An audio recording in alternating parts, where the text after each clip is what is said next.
Happy Monday, ops community. Josie and Carissa here for episode 22 of Real Estate Unfiltered. Today's topic is about having a good crash out. So this might turn in a different direction, and Carissa's going to take it away momentarily. But to me, I just even writing it, I was like, sometimes we really need a good crash out to kind of just get the shit off of our chest, honestly, and then move on, right? Like, yes, you don't want to dwell, and you don't want to like necessarily fall into like a depressive stupor or anything. But sometimes some people just honestly need to be told off. Sometimes you just need a crash out to just get all the vented feelings out of your system. And so that's what I put as the caption. Like, when's the last time you've had a good crash out? Yeah. I'm blessed that I get to talk with Carissa Um, a couple times a week because we be crashing out to each other all Yeah, the this is time. literally is like I mean, we do have this real estate unfiltered and we're pretty raw on there, but we usually have like a prequel to this and Right. it is our personal therapy session, right? So there's Yes. stuff on there that we share with each other that That's our you need. undocumented Yeah. raw. We don't want to get Yeah, like fired or sued for yeah. just kidding. Precisely. You always need that person in your life who um can relate, number one. Number two, they can know when to listen and know when to give you advice, right? So Right, right. we're And kind of no in one that. to support you or to tell you like, well, Exactly. yes, And I think like everybody deserves that. And we're in a safe space. Like we know each other well enough that like I know when Josie just needs to vent, right? I know when I'm just like I am her ear and then like right, there's times where I can guide her and be like, oh, maybe you approach it this way. Or right, sometimes you're yes, just like, right. And usually we will say like, all right, I just need to get this off my chest, and then you already know that that's the cue that like say what you right, need to say. I'm here to right, say f that person. You need me to come down and beat somebody up, which right. versus like tell me what you think about this. Like, did I handle this the right way? Then okay, right. Right. So that's your little tip. First of all, if you do need that crash out, especially if you have a partner, because partners I feel like mess this up all the time. So if you need them to just listen, teach them your cues versus if you want their feedback, teach them those cues as well. But so Carissa started to tell a story last week, I think it was. We didn't get to finish. When it was in our coaching and clarity session about how she had to crash out the week before on her hubby. So sorry, Paul. I'm sorry that you went through that experience, but you probably It's all deserve good though. Like I apologize. it. And listen, this is real and unfiltered, so it could be a little bit of Right. perimenopause in Well, there it as wasn't well. about So Paul. It was a schedule thing. I yeah, yeah, think yeah. it's He just was he just ended up getting the brunt because yeah. he was the body that And showed probably up. because I didn't have you for 2 weeks to, vent Right. to, Yeah. because, Yeah. somebody had to go to London, but whatever. Sorry. But no, for real though. So those that know that I am like, I live and die by my schedule. Yes, there's some flexibility in there, but for the most part, mentally, it's just something that I do. And it's not because I am like just an unreasonable person, but mentally, for me to prepare for my day, my week, I have high anxiety, and knowing what I'm going into helps me out a lot. So it's the one thing that I can sort of control that helps me navigate. But what I realized on Friday was I do need a little bit more wiggle room in there, right? I can't be quite as rigid because life happens, right? And we talk about Right. putting white space on your calendar, and I do have that. However, I get selfish with my white space, right? So I am so by the book on my calendar that very seldom do I have to use my white space to like move things around, Still, right? yeah. And so the past couple weeks have been rough. Like, we alluded to that last week that, Josie coming back from, her trip to not just a vacation, but her trip to London, which is a work trip and a Work little week. bit of vacation, a little bit of everything in there.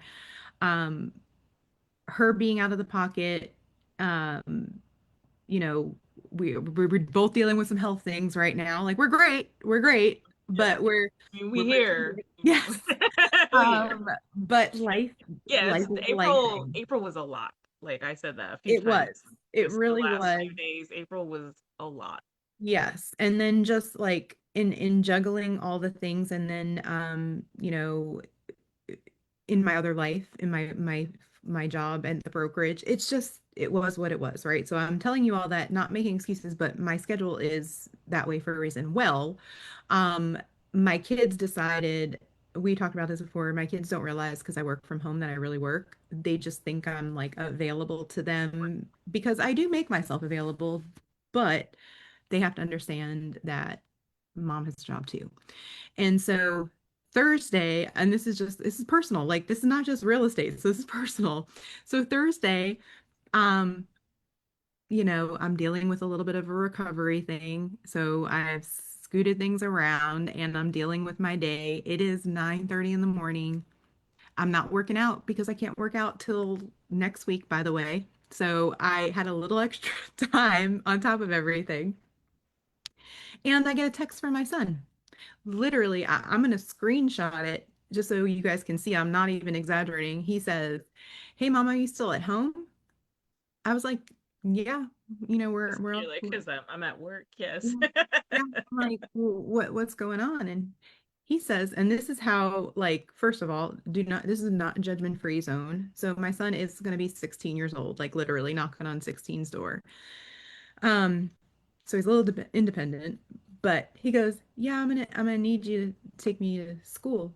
I was like, what do you mean? Where are you?" And so Right. I'm in the living room downstairs Mm-hmm. working I was still in my pajamas, like didn't get ready, didn't work out, do anything. Sure. Mm-hmm. And I'm like, "What do you mean?" He goes, "I missed the bus." And so I'm like, okay. I did go upstairs, brief moment. Sometimes I miss my kids. I hear the door close. They say, "Bye, mom," and I'm bye, you go into autopilot. Oh, Definitely so this was on, Thursday morning, not Thursday afternoon. This was yes, before school. He missed the yes. bus. Got you. Yep. So I'm like, but it's 9:30. Your bus comes at 7:15. Like, what the hell?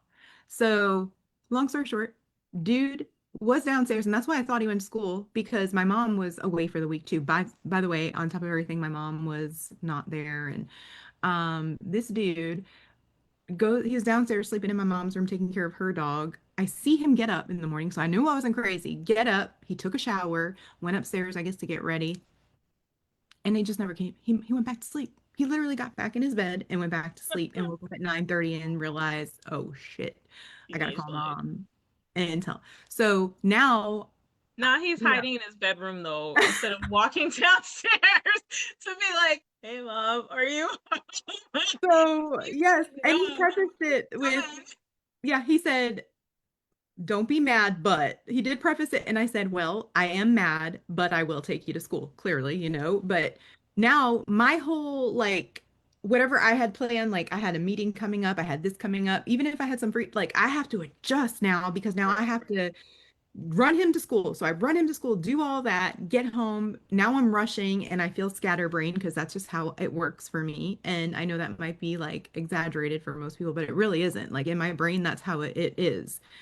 And so I finally calm down, get my day together, other things happen throughout the day, but then Friday rolls around. And so Friday, I get another text. Now, both my kids went out the door. I saw them. I made sure they both went out the door. Friday, I get a text from Layla. it's her daughter. "Mama, are you at home? Uh, Am I on pranked or what is that? What is that? Yeah, I Punked? think pranked is the right. Yeah, Pranked, punked. whatever it Yeah, is. whatever. Yeah. And she had female problems. I don't want to go into it, but she's like, I need you to bring me a change of clothes to school. And I know she can't help it. So I'm not mad at her.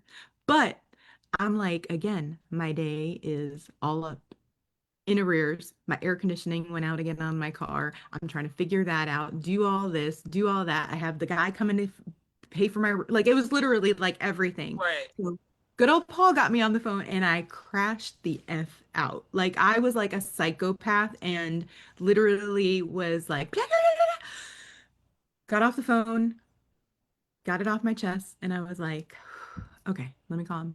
I'm sorry. I really just needed to vent for a second because I know I don't feel everybody understands that I work and that I have things going on and blah, blah, blah, all the things. But I say all that to say I had the crash out of all crash outs. And again, I don't know if it's perimenopausal. I don't know if it's just the overwhelm of life in general with everything going on.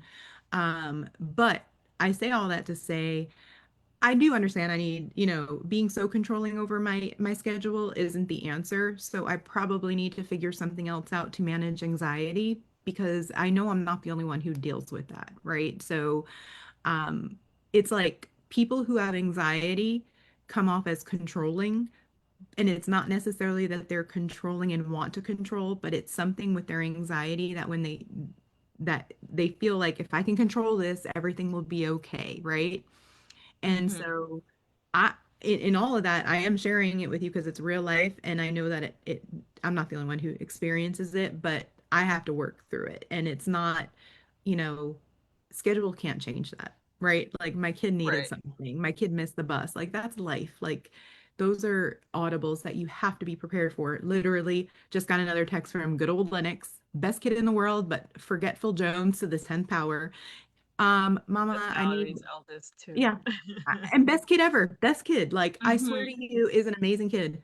Mama, I need you to bring me some water. He's practicing school after school. I need some water. He's like, can you bring me water to school? They don't have vending machines at Water. I mean, that's cool. I mean, You would my think you school would. did, and this was like 20 something years Yeah. ago, so I'm just I saying. I will ask him though, but in the interim, that's not the end of the world because Layla's driving now. She has work today, so I'm gonna be like, hey, on the way back to work, you pass school, drop off some water, or maybe I'll drop her off. I don't know, but I say all to say, life is life, guys, and you do need to crash out sometimes. Maybe not like to the extent I did, and my poor husband had to deal with my psychopathness, but Right. Well, the lesson, so there's a lot of lessons in there, right? So the first one I think is the buildup. You don't realize all the time, we don't realize all the time how much is happening around us that's stressing us out, weighing us down until we crash out, right? So that's kind of what we said at the beginning. Sometimes if you just feel that buildup coming, warn your partner or whoever you need to, find your safe space like Chris and I have, right? And then just get the shit off your chest, right? So just get the crash out done, because sometimes that buildup, that is the anxiety, right, that you need to release, right? But then the other piece is that, like, the other aha for me is that I mean, you recognize that you crashed out, you called back and apologize to Paul, but you realize it, that, like, okay, so there's maybe a little bit too much stringency around like how much I rely on my schedule, and like let me think about that. Let me work through that and see if I can find a better way, right? So like you're open to, like, okay, maybe I can adapt and figure out, like, why is this triggering me as much as it does, or what can I shift, right? Like, so I think that those are good. The crash out is never good right. per se. We usually feel guiltier when we crash out, right? Like, but it is a good stress relief. Personally, I would say that's why I'm like, you only feel guilty if you do it when the person doesn't expect it, right? So you let the person know, like I said, find your safe space, have that safe space on speed dial. Like, if it's not Carissa, I know I can call my bestie in California too. She's California, but she works early, so at 7 between 7 and 8 a.m. we're usually texting if we need to. Like, there's all sorts of things happening. So Yeah. just realize that if you need to do the crash out, do the crash out. Learn from the crash out, but then also pay attention to the things building up around it that Yeah, might be leading you you just hit towards it. about Like, to what are happen. those triggers? Like, what are they? Recognize them because figure out how you can either, like, some of them are unavoidable, right? We know that, but figure out like what what is a contingency plan? Like, Right, we're always prepared for everything. Like, what could that contingency plan look like? How do right, we prepare others to be prepared? Like, when we have right, kids, it's our job to prepare them. Same thing as director of ops and rainmakers. Our job is to prepare our people for those rainstorms and right, like how do you navigate it if I'm not available, right? And I right. think and I know we got to wrap up, but Yeah. I think the biggest takeaway for me is um you can't dump on people either because I think my husband took it initially as he felt like shit because he's like, well, I work 40 minutes away and I can't help my wife right now. Like it is all on Right, her. And that wasn't my intention. So when you are right, crashing out, just preface like, this is me, right? Like this is right. me because it is never personal. It really is. And unless it is, and Josie, you know me well enough, like if I have issues, I go to the people and I let them know I have an issue. So um get your life together, people. That's all I'm gonna say. Get your life together. I'm saying if you need to crash out this week, go find your safe space and go have it, right? Before it builds up even worse and then you crash out on the wrong person. Yep. So so that's your lesson for today. Go crash out if you need to. Just do it in a productive and cathartic way. Exactly. Exactly. Well, Yeah, we love y'all and thanks for listening to us. absolutely. Have a great week, guys.